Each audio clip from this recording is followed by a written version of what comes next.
Toad the brake van was feeling sad. Everywhere he looked, he could see engines and coaches moving steadily forwards.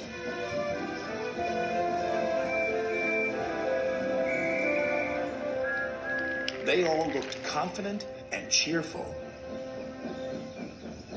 One day, he decided to talk to Oliver, the Great Western Engine.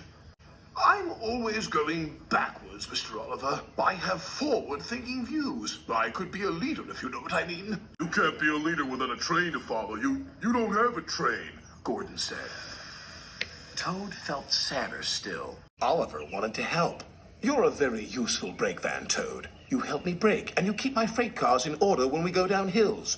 I know, Mr. Oliver, but it would be so exciting to go forwards for a change instead of only seeing things sliding away from me. The freight cars were cross with Toad. Who's he to start complaining? He's lucky to be able to look after us. Let's teach him a lesson.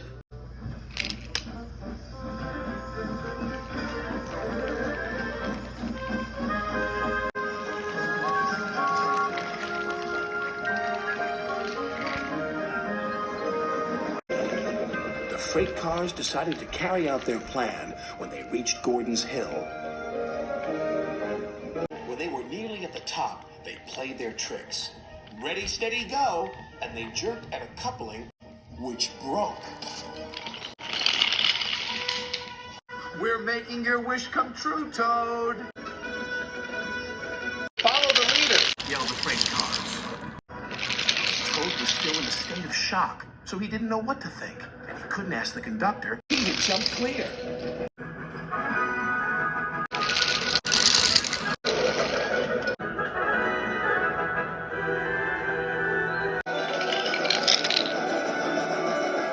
Faster, faster, as fast as you want, screamed the freight cars.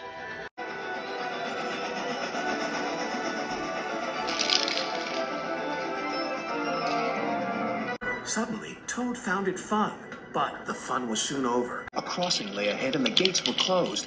Toad couldn't stop.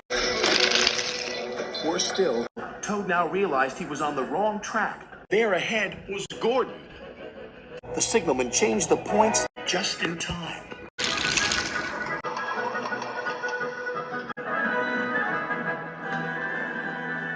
On, faster, cried the freight cars.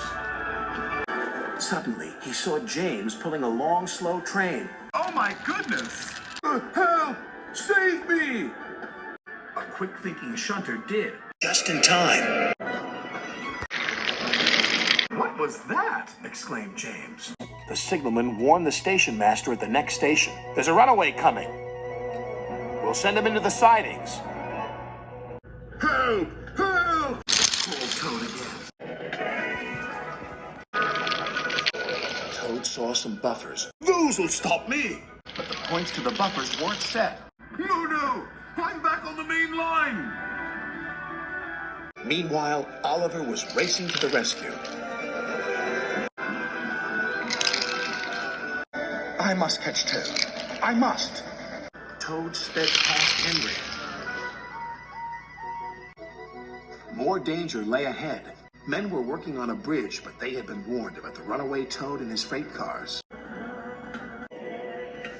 They diverted him onto the old sidings, straight into a muddy pool.